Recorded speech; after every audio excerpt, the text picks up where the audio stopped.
vous invite, s'il vous plaît, de tourner dans l'Évangile selon Luc. Et pendant que vous tournez, je voulais profiter aussi de l'occasion de vous parler d'un bon livre qui est sorti. Monsieur Ernest Keefe, son autobiographie est rendue maintenant disponible.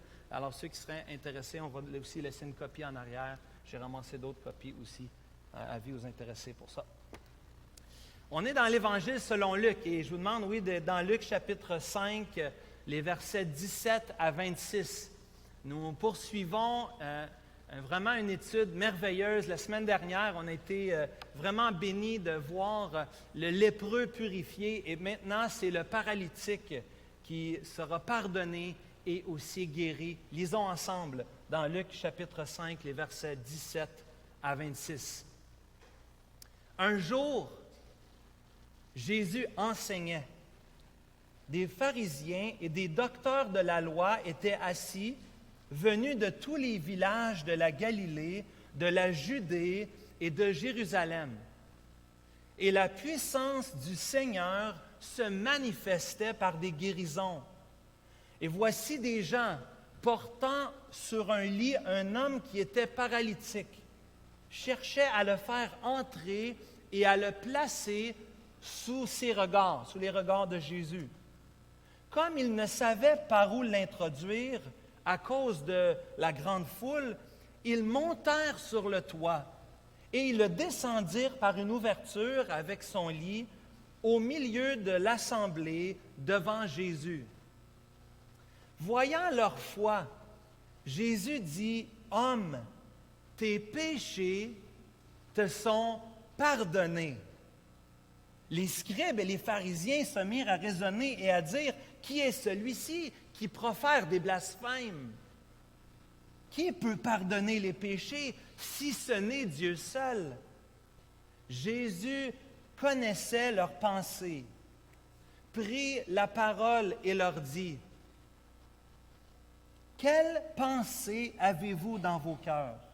Lequel est plus aisé, de dire tes péchés te sont pardonnés ou de dire lève-toi et marche? Afin que vous sachiez que le Fils de l'homme a sur la terre le pouvoir de pardonner les péchés, je te l'ordonne, dit-il au paralytique, lève-toi, prends ton lit et va dans ta maison. Et à l'instant, il se leva en leur présence, prit le lit sur lequel il était couché et s'en alla dans sa maison, glorifiant Dieu. Tous étaient dans l'étonnement et glorifiaient Dieu. Remplis de crainte, ils disaient, « Nous avons vu aujourd'hui des choses étranges. » Seigneur Jésus, merci d'être qui tu es. Merci, Jésus, de t'être révélé à nous. Merci parce que nous avons ta parole 2000 ans plus tard.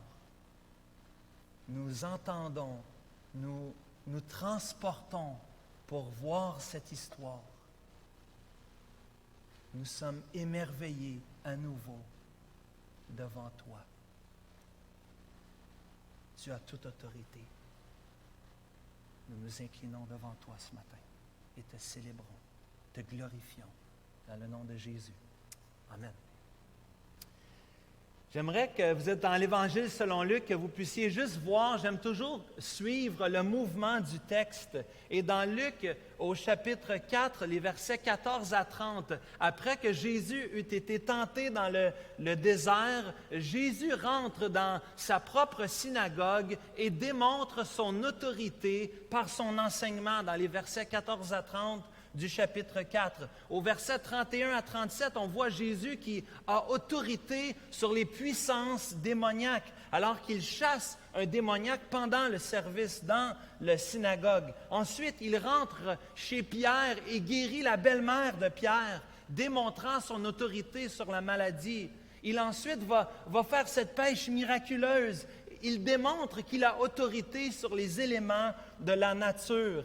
Et la semaine dernière, on a vu qu'il a autorité non seulement sur la maladie du lépreux, mais sur l'impureté du lépreux, son impureté rituelle. Et je rapporte cette liste pour que vous puissiez voir la progression dans le passage. Luc veut nous montrer, Luc fait la suite des choses et nous montre encore que Jésus a toujours de plus en plus d'autorité. Regardez dans les versets 17 à 26, et je crois que c'est l'idée principale du passage. Jésus a autorité pour pardonner les péchés ou pour pardonner les pécheurs.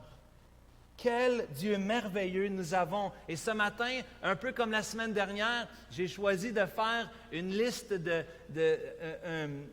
un acrostiche, ou si vous voulez, un acronyme, je pense qu'on devrait dire plutôt. Alors, des noms qui ont la même lettre pour ceux qui prennent des notes. Et aujourd'hui, le premier P, le point de départ, se trouve au verset 17. Le point de départ du Seigneur Jésus, c'est toujours l'enseignement. Et peut-être que tu n'as pas remarqué cela dans ta lecture, mais juste de faire une recherche rapide, tu vas voir au verset 15 du chapitre 4 que Jésus enseignait dans la synagogue. Au verset 17, que Jésus enseignait à Nazareth. Au verset 31, que Jésus enseignait à Capernaum. Au verset 43, que Jésus annonçait la bonne nouvelle. Et dans les versets 2 et 3, la foule pressait Jésus pour voir, oui, des miracles. Non, pour entendre ce qu'il allait dire, pour entendre son enseignement, parce qu'il enseigne avec autorité, non comme les scribes. Jésus, devant le lac de Génézareth, au verset 2 et 3 du chapitre 5, enseigne à nouveau. Et ici, au verset 17, un jour, Jésus enseignait. Luc veut que tu vois, que je vois, que le ministère du Seigneur Jésus, c'est d'abord et avant tout un ministère d'enseignement, d'annoncer la bonne nouvelle. Si quelqu'un aurait pu faire juste des miracles et qui aurait fait de vrais miracles, qui auraient été authentiques et vérifiables, c'est le Seigneur Jésus. Et pourtant, son ministère n'est pas d'abord centré sur les miracles, mais centré sur l'enseignement, centré sur l'annonce de la bonne nouvelle du Seigneur Jésus. Et au Québec, l'Évangile a été placé il y a plus de 60 ans par des gens qui n'ont pas fait de grands miracles, mais qui se sont levés, qui ont été sur des boîtes à savon, à Val-d'Or, à Rouyn-Noranda, dans différents coins du Québec, et ont annoncé la bonne nouvelle du Seigneur Jésus. En 1949, mon arrière-grand-père s'est converti parce qu'il y a quelqu'un qui a payé de sa poche pour annoncer sur les ondes de radio la bonne nouvelle de Jésus-Christ. Nous avons été sauvés, chers amis, par la bonne nouvelle du Seigneur Jésus. Et la bonne nouvelle du Seigneur Jésus se répandait. À l'époque, c'était comme des petits pains chauds. Tout le monde voulait voir et entendre ce que le Seigneur Jésus avait à dire. Et le Seigneur Jésus se rend dans une maison, probablement une grande maison, si on prend des petits éléments textuels, probablement une grande maison bondée de monde, remplie de personnes. Ça déborde, un peu comme de ce temps-là, lorsqu'on regarde le soccer, le football, on voit ça à la télévision, les gens sont pactés, même à Montréal, les gens sont dans les rues pour voir, pour prendre pour leur équipe, pour voir qui va gagner le match, n'est-ce pas? Les gens sont excités et tout le monde se rassemble pour voir un événement. De façon similaire, le Seigneur Jésus, lorsqu'il est en ville, tout le monde veut aller voir et entendre qu'est-ce qu'il a à dire, qu'est-ce qu'il veut partager.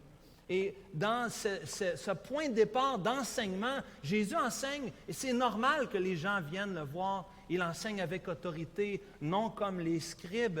Et nous voyons le préambule au verset 17, la deuxième partie, parce que non seulement que Jésus enseigne avec autorité, mais Jésus aussi agit avec autorité. C'est les gestes, ce que le Seigneur Jésus fait accompagne merveilleusement les paroles qu'il annonce. Nous voyons même à la fin du verset 17, la puissance dans les paroles du Seigneur Jésus, les puissances aussi dans les guérisons, dans des gens qui sont transformés. La puissance en œuvre, la puissance manifestée. Et pour Luc, c'est un thème important où Luc veut toujours nous rappeler que c'est au travers de la puissance de l'Esprit que le Seigneur Jésus va agir comme il agit. Rappelez-vous, quand Jésus déroule le rouleau à Nazareth, dans sa terre natale, il dit que l'Esprit du Seigneur est sur moi et c'est par la puissance du Saint-Esprit qu'il va enseigner et faire les choses qu'il fait.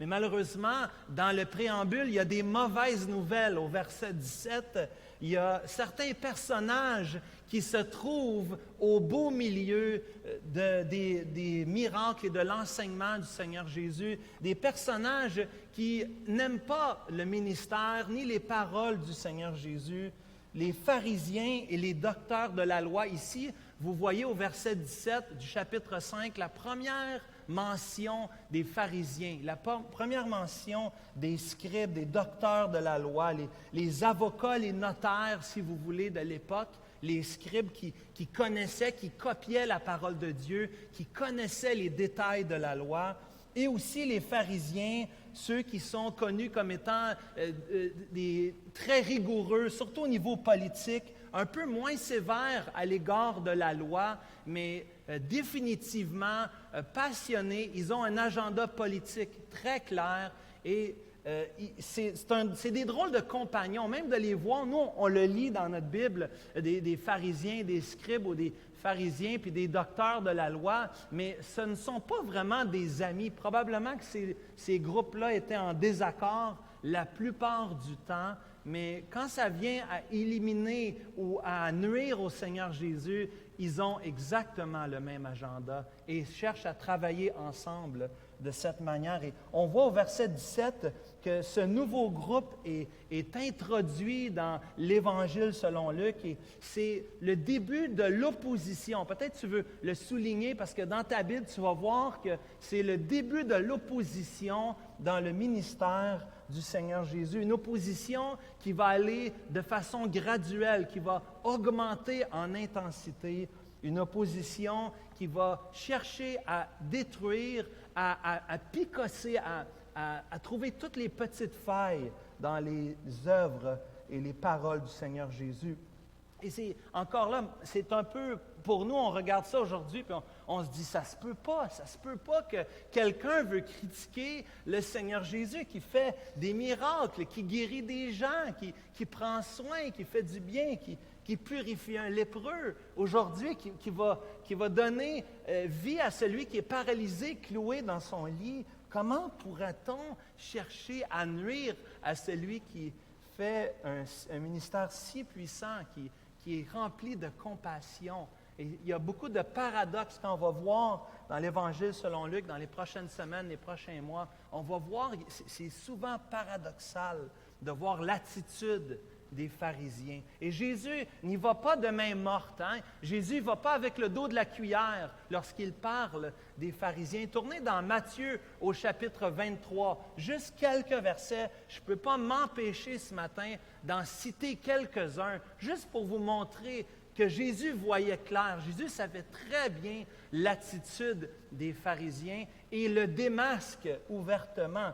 Jésus ne mange pas ses mots dans Matthieu chapitre 23. Au verset 3, il dit « Faites donc et observez tout ce qu'ils vous disent en parlant des pharisiens, mais n'agissez pas selon leurs œuvres, car ils disent et ne font pas. » Ils mettent des fardeaux pesants sur les gens, ils mettent sur les épaules des hommes, et ils ne veulent pas eux-mêmes remuer du doigt pour essayer de les aider.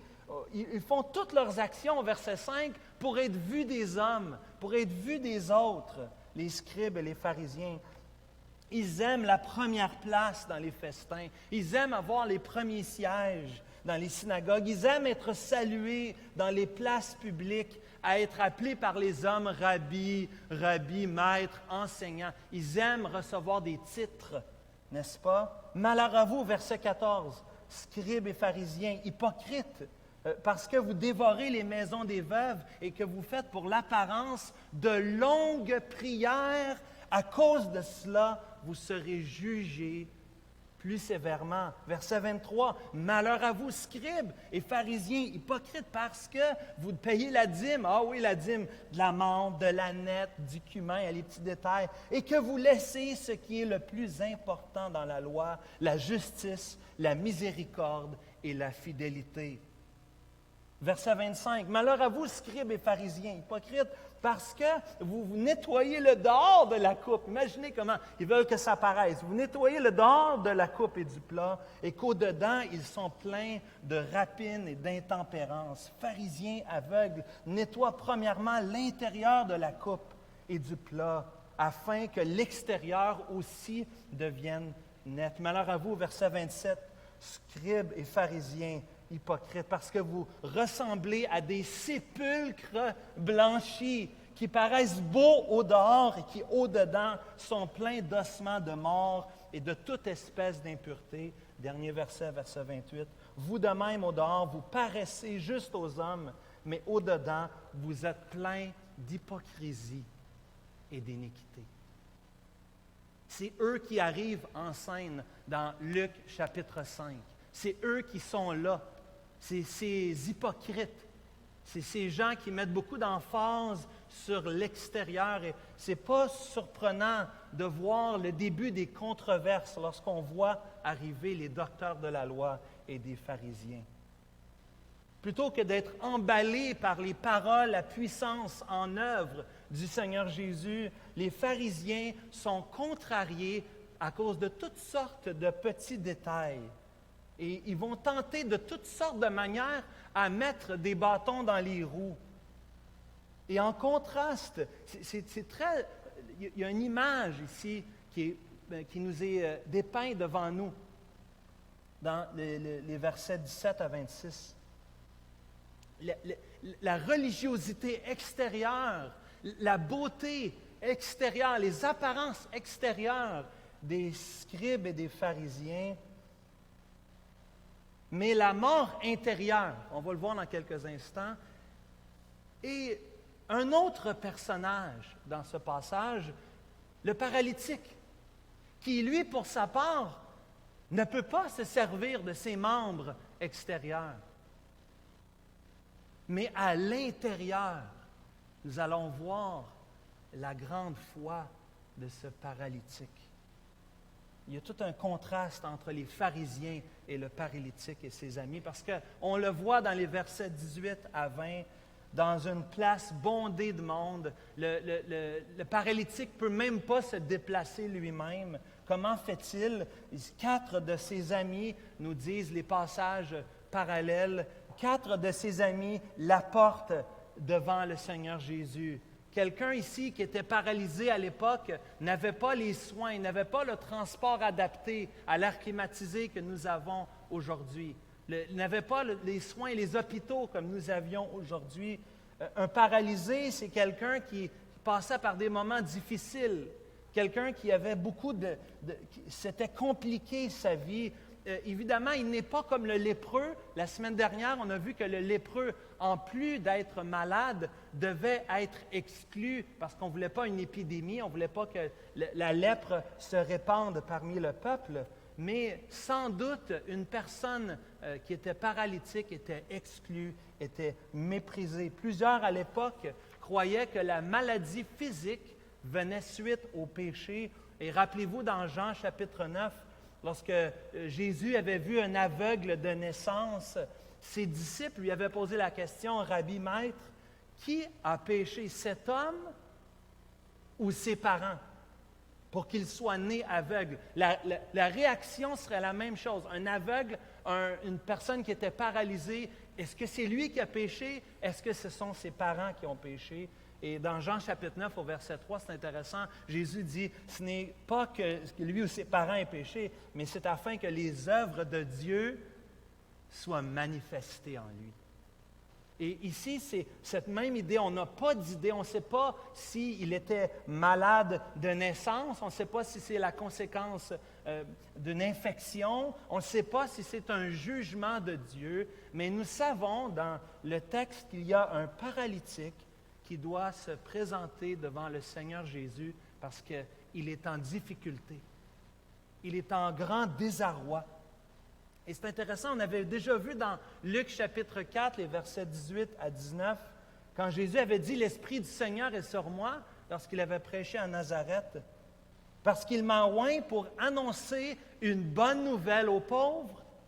Il m'a envoyé pour guérir ceux qui ont le cœur brisé, pour proclamer aux captifs la délivrance et aux aveugles le recouvrement de la vue, pour renvoyer libres les opprimés, pour publier une année de grâce du Seigneur.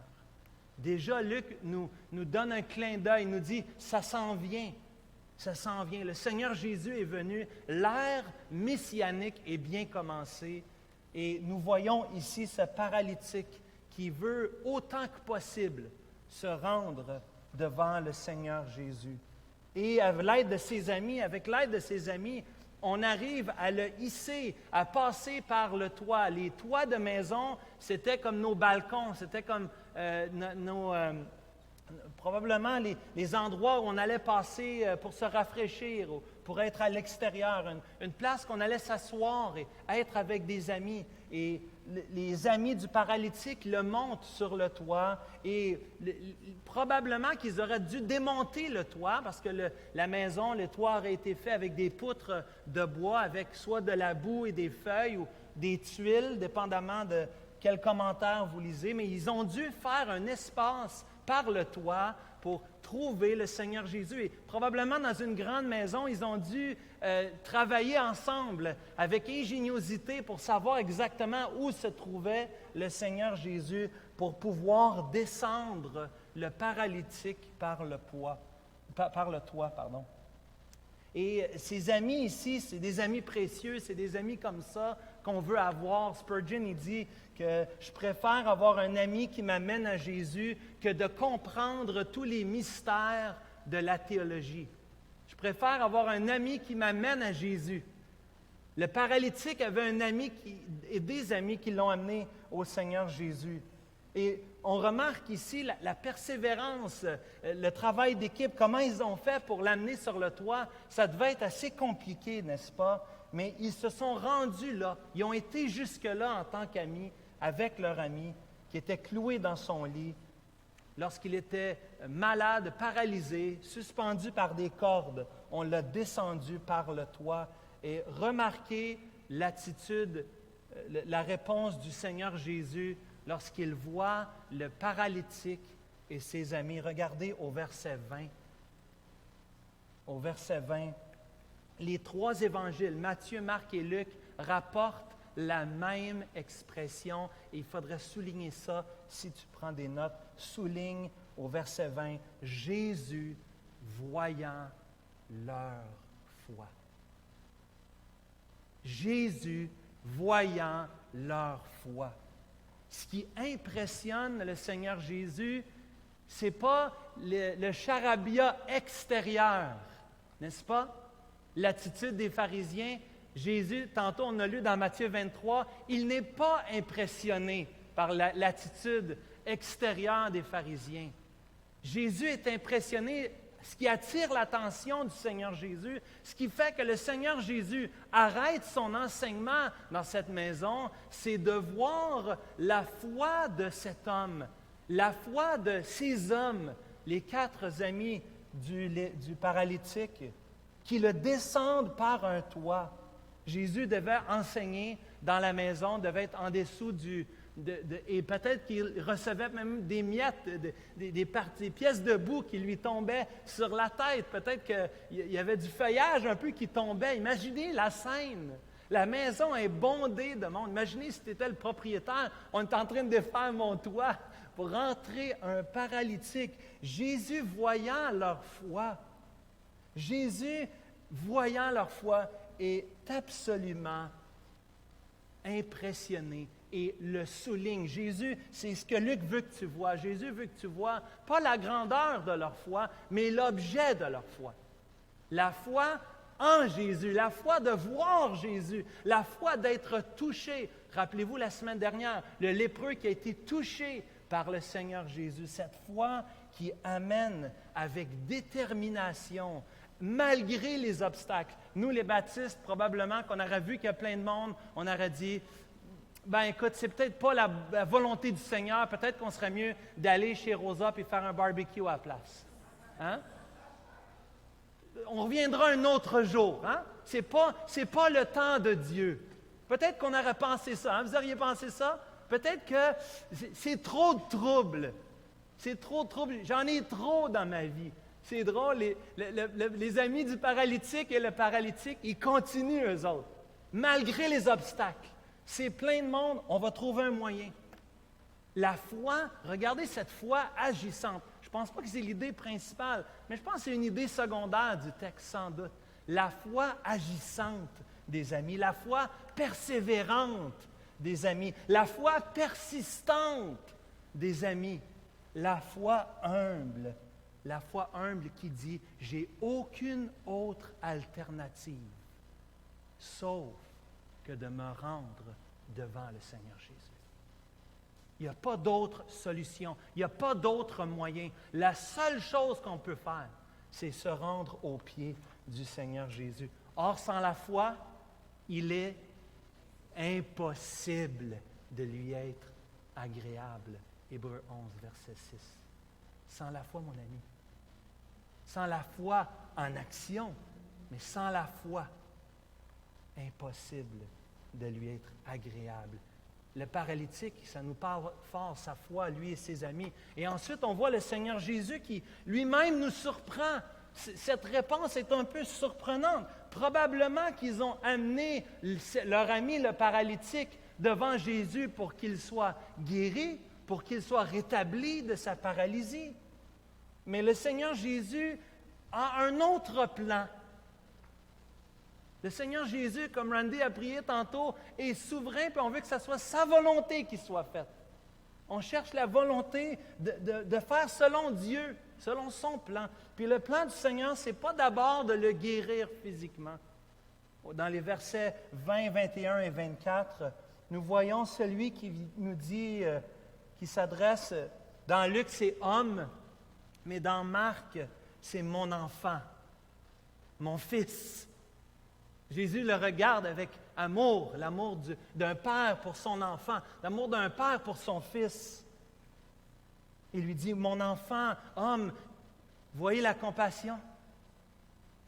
Tes péchés te sont pardonnés. Prends courage, mon enfant, tes péchés te sont pardonnés. » Le temps de verbe ici dans l'original, c'est le temps parfait dans le grec. C'est un temps de verbe qui veut dire, ça pointe vers une action présente et complète et qui a une continuité, une action continue dans le futur. Tes péchés te sont pardonnés. Ce n'était pas seulement le pardon des péchés instantané, mais c'était avec cette idée d'un pardon continuel. Parce que Jésus, sur la croix, il est mort pour nos péchés passés, présents et futurs. Nous n'étions même pas nés quand Jésus est mort sur la croix pour nos péchés. Il a pris nos péchés passés, présents et futurs. Tes péchés te sont pardonnés. Quel message, chers amis, quel message! Ce paralytique dans un état de faiblesse, dans une détresse, inutile aux yeux du monde, un pécheur comme vous et moi, comme nous sommes pécheurs. Et cet évangile, cette bonne nouvelle, c'est pour le pardon des péchés. Le christianisme, chers amis, n'est pas comparable à aucune religion du monde. J'espère que vous en êtes convaincus. Crois au Seigneur Jésus. Tu seras sauvé. Tu seras sauvé. Repentez-vous et croyez en la bonne nouvelle pour le pardon de vos péchés. Il faut, ce matin, il faut que tu naisses de nouveau. Il faut naître de nouveau. Il faut recommencer. C'est ça le message de l'Évangile. La bonne nouvelle est précédée d'une mauvaise nouvelle. La mauvaise nouvelle, on est tous pécheurs. Et ce paralytique, plus important encore que sa maladie physique, était sa maladie spirituelle, sa maladie de cœur. Malade. Et on n'a pas ici d'évidence, on n'a pas les paroles. On aurait tellement voulu être là ce matin, hein? On aurait tellement voulu être là ce matin-là pour voir comment Jésus, j'aurais voulu être dans la maison pour voir comment Jésus a fait cela. J'aurais voulu voir la réaction du lépreux, du paralytique plutôt, et du lépreux aussi de la semaine d'avant, bien sûr. Mais j'aurais voulu voir ce que le Seigneur Jésus a dit. Et c'est étonnant qu'il dise au paralytique, « Tes péchés te sont pardonnés. » Jésus adresse d'abord la question spirituelle avant la question physique. Jésus, évidemment, on le sait, on connaît l'histoire, on vient de le lire, il va guérir le paralytique. Mais Jésus veut guérir l'âme avant le corps. Il y a quelque chose ici pour nous. C'est plus grand, c'est le plus grand besoin du paralytique. Plus que ses jambes, plus que ses mains, c'est son cœur. Tous ont péché et sont privés de la gloire de Dieu. C'est ce que nous avons besoin, frères et sœurs. C'est ce que les Québécois, les Québécoises, les Montréalais ont besoin. La guérison intérieure du cœur. Jésus se préoccupe beaucoup plus de ta santé spirituelle. C'est le numéro un. Ce n'est pas qu'il n'est pas préoccupé par ta maladie. Au contraire, il est plein de compassion. Mais d'abord, ce qu'il veut, c'est ton cœur entier pour lui. Et Jésus, ici, étant sensible comme il est à la condition, à ta condition, il veut que même dans ta maladie, que tu puisses t'appuyer sur lui. Le bon berger qui a donné sa vie pour toi. Il veut que tu t'appuies sur lui. Il te veut toi. Il veut une communion intime avec toi. Il veut que tu te lèves le matin et que tu penses à lui, que tu veuilles le louer, l'adorer. Il veut que durant la journée, que tu dises « Merci Seigneur, merci Seigneur, merci Seigneur ». C'est ça qu'il veut, en toute occasion. Que tu sois à la maison, que tu sois en voyage cet été, il veut que tu le loues, que tu sois en communion avec lui, que tu le remercies.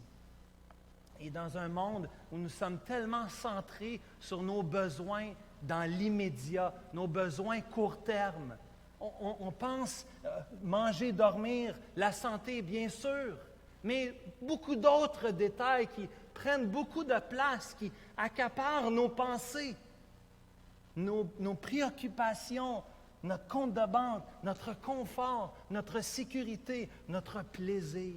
On est des Québécois, l'hédonisme, l'amour du plaisir, tant d'énergie mis pour cela. Et Jésus ne passe pas à côté du plus grand besoin, de ton plus grand besoin, de mon plus grand besoin. Notre plus grand besoin, c'est le pardon et la rémission de nos péchés. C'est ce qu'on a chanté ce matin. Le message du salut, ce n'est pas de te sentir mieux. Le message du salut, l'Évangile, ce n'est pas de se joindre dans un groupe de AA évangélique. Le christianisme n'est pas un antidépressif. Le but du christianisme n'est pas de t'aider à gérer ta culpabilité ou t'aider à mieux dormir le soir. Ce n'est pas le but premier. Le but, le centre de notre message, c'est le pardon des péchés. C'est d'enlever les péchés sur ton compte, sur mon compte. Et Jésus reprend cela au verset 24 dans Luc chapitre 5 et au verset 20 et au verset 24. Jésus veut que nous sachions, c'est 2 fois dans le passage, il faudrait le souligner, 2 fois, Jésus veut que vous sachiez que le Fils de l'homme a sur la terre le pouvoir de pardonner les péchés. Le but de cela, c'est de démontrer que Jésus a l'autorité, que Jésus est vraiment Dieu, que Jésus est égal avec Dieu. Jésus est Dieu. Et on va revoir ça bientôt dans Luc chapitre 7, au verset 49. Cette même idée, cette femme pécheresse qui avait pris ses cheveux pour laver les pieds du Seigneur Jésus, pour essuyer les cheveux du Seigneur Jésus dans la maison de Simon, dans les versets 36 à 50. Et qu'est-ce que Jésus va dire à cette femme? Femme, tes péchés te sont pardonnés. Luc veut renforcer ce point-là. Chers amis, sors d'ici aujourd'hui. Il y a une seule personne qui peut pardonner les péchés, et c'est Jésus. Il est le seul. Il est le seul. Et c'est pour ça qu'on le loue. C'est pour ça ce matin qu'on centre notre louange sur la personne de Jésus et sur son œuvre accomplie sur la croix pour le pardon de nos péchés. Va car ta foi t'a sauvé, il va dire à cette femme dans Luc chapitre 7. Va car cette foi t'a sauvé, t'es pardonné, tes péchés te sont pardonnés. Quel Dieu merveilleux nous avons. Quel sauveur merveilleux je possède. Il s'est sacrifié pour moi. Sa vie innocente, il cède pour mourir sur l'infâme pour mon pardon de mes péchés. Et évidemment, après une affirmation telle, les pharisiens sont dérangés au maximum. Et ils vont tout de suite ressortir cette phrase qui va revenir. Hein? Le mot blasphème va revenir à maintes et maintes et maintes reprises. Jésus dérange par ses enseignements et on cherche des étiquettes, on cherche à trouver une façon de l'arrêter. Cet homme blasphème, on dit au verset 21. Plus tard, on va voir, on va accuser Jésus de manger avec les péagers et les pécheurs, au verset 30. On va voir au verset 33, on va accuser Jésus et ses disciples. Pourquoi il mange le jour du sabbat? On va voir au verset 2 du chapitre 6 qu'ils font ce qui n'est pas permis de faire pendant le sabbat. Ils mangent des épis. Hein? Comment ça qu'ils ne jeûnent pas? On va voir la guérison le jour du sabbat dans Luc chapitre 6 au verset 7 de l'homme avec la main sèche. On cherche à l'accuser, mais l'accusation par excellence, c'est l'accusation de blasphème. On l'accuse de blasphémer, d'offenser Dieu. Tu n'as pas le droit de dire ça. Tu n'as pas le droit de dire que tu pardonnes les péchés. Seul Dieu peut pardonner les péchés. Et les pharisiens ici, ils ont raison. Amen? Ils ont raison. Leur théologie est bonne. Leur application est mauvaise, mais leur théologie est bonne. C'est vrai, seulement Dieu peut pardonner les péchés. Ésaïe 43, c'est moi qui efface tes crimes pour l'amour de moi. Je ne me souviendrai plus de tes péchés. C'est seulement Dieu qui pouvait faire ça. C'est Dieu qui est le seul, l'unique, le juste. On l'accuse de blasphème. On l'accuse de manquer de respect envers Dieu. On l'accuse d'être un menteur. Hein? C.S. Lewis disait « Lord, liar or lunatic ». Soit qu'il est Seigneur, soit qu'il est fou, soit qu'il est un menteur. Et ici, on l'accuse de blasphème, de mensonge. C'est pas vrai ce que tu dis, c'est pas vrai. Mais oh que oui, c'est vrai, n'est-ce pas? Oh que oui, seulement Dieu peut pardonner les péchés. Oui, Jésus est Dieu et c'est lui qui pardonne les péchés. Jésus voit au travers les cœurs. Il sonde l'intelligence humaine. Jésus, sa puissance, elle est manifeste. Il voit, il n'est pas pris au dépourvu par l'attitude, par les répliques des pharisiens. Au contraire, il voit l'objection et il le dit à haute voix que cela provient de leur cœur tortueux. Bloomberg va dire leur disposition intérieure est en rébellion contre Dieu, contre la volonté de Dieu. Et Jésus, juste pour leur démontrer, il n'y avait pas besoin de faire ça, mais Jésus veut faire ça. Il veut leur démontrer qu'il est Dieu, qu'il a l'autorité pour pardonner les péchés. Il va leur poser une question. Est-il plus facile de dire tes péchés te sont pardonnés ou lève-toi et marche? C'est toute une question que Jésus va poser ici. Toute une question pour démontrer la puissance du Seigneur Jésus, son pouvoir sur toute chose. Une question de rhétorique, si vous voulez, une figure de style. C'est poser une question en ne s'attendant pas à avoir une réponse. Parce que la réponse est évidente. Elle est évidente pour nous. Jésus les piège. Jésus les débalance. Jésus, avec ses paroles, les désamorce complètement. Aux humains, chacun d'entre vous, qu'est-ce qui est plus facile pour nous de pardonner les péchés ou de guérir? Pour nous, les hommes. Mais les deux sont impossibles. Pour nous, ce n'est pas facile, ni l'un ni l'autre. Mais pour ce qui est impossible aux hommes, est possible pour Dieu. Les deux sont possibles. Pour Dieu, les deux sont faciles. Ce n'est pas difficile une chose par rapport à l'autre. Seulement Dieu peut guérir les maladies. Seulement Dieu peut pardonner les péchés. Mais Jésus, ici, veut montrer, veut faire soulever leur cœur et aussi, il veut démontrer sa puissance pour sa gloire.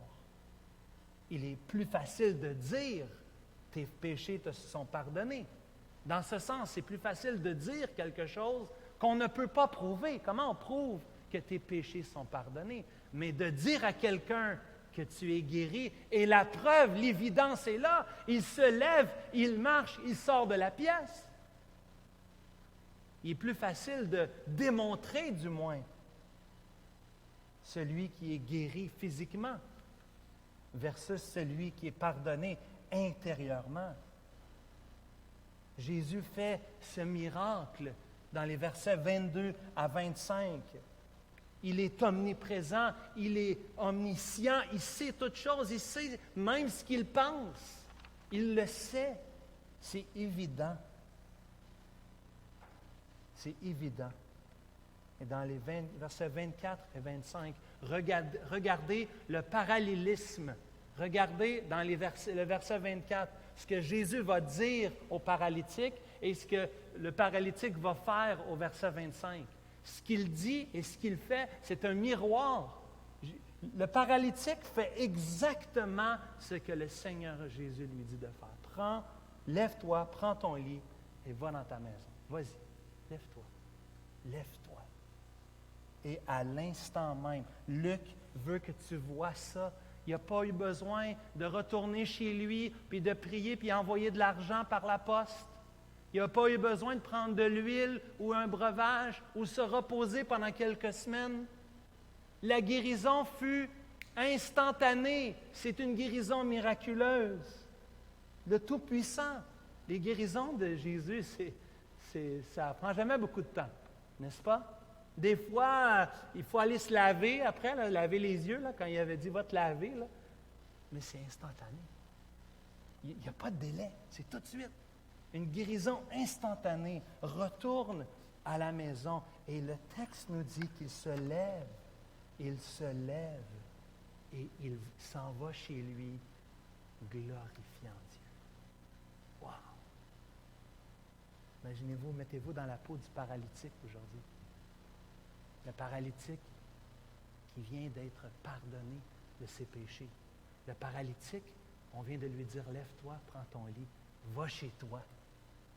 Imaginez cette journée-là. Il devait encercler cette journée-là dans son calendrier. Il a dû rentrer chez lui, aller voir sa mère, son père, toute sa famille. Et dire, regarde ce que Jésus a fait. Il est glorieux. Il est tout-puissant. Rien ne peut l'arrêter. Mieux encore que ma guérison physique, il a pardonné mes péchés. Mes péchés sont pardonnés. Cet homme qui était cloué dans son lit a été libéré par celui qui sera cloué sur la croix pour ses péchés, pour lui donner la vie éternelle. Et regardez en conclusion le verset 26. Tous étaient dans l'étonnement. Tous étaient dans l'étonnement. Si le paralytique, lui qui avait été pardonné, lui qui avait été guéri, célébrait le Seigneur Jésus, louait Dieu pour son œuvre dans sa vie, et si, d'un autre côté, les leaders religieux, les scribes et les pharisiens, eux, étaient antagonisés, étaient dérangés, étaient perturbés par la manière que Jésus l'avait contrarié, il y a une foule entre les deux, des gens qui sont dans l'étonnement, dans la crainte respectueuse, qui viennent de voir quelque chose d'étrange. Il y a 3 groupes de personnes ici dans ce passage. Il y a le paralytique et ses amis qui ont démontré leur foi. Il y a les pharisiens, les scribes qui sont contrariés. Et il y a les indécis, il y a ceux qui sont entre les deux, ceux qui sont dans l'étonnement. Mais ont-ils placé leur confiance en Jésus? Ont-ils démontré leur foi personnelle? Ce n'est pas parce que tu es témoin de l'œuvre de Dieu, d'un miracle, de la toute-puissance de Jésus. Ça ne veut pas dire que tu es sauvé. Tu dois aujourd'hui, toi-même, aujourd'hui c'est le jour du salut, toi-même tu dois naître de nouveau. Tu dois te repentir, confesser tes péchés et placer ta foi en lui. La semaine prochaine, vous allez voir celui qui s'est repenti. Cette semaine, Luc nous montre celui qui a placé sa foi. La semaine prochaine, nous allons voir celui qui s'est repenti de ses péchés. La question, elle vous est posée à vous aujourd'hui. Un peu différemment des pharisiens qui ont dit « Qui est celui-ci? » Qui est celui-ci pour toi aujourd'hui, cher ami? Est-il ton maître, le Seigneur de ta vie, ou est-ce que c'est un fou, un menteur? Place ta foi en Jésus. Connais-le. Donne-lui ta vie. C'est la seule solution. Levons-nous, s'il vous plaît. Nous allons prier pour terminer. Père Céleste, nous te bénissons aujourd'hui. Nous te bénissons pour ton plan de salut merveilleux. Quand on avait posé la question à Jean-Baptiste, on avait posé la question, c'est Jean-Baptiste qui pose la question par l'entremise de ses disciples. Es-tu celui qui doit venir?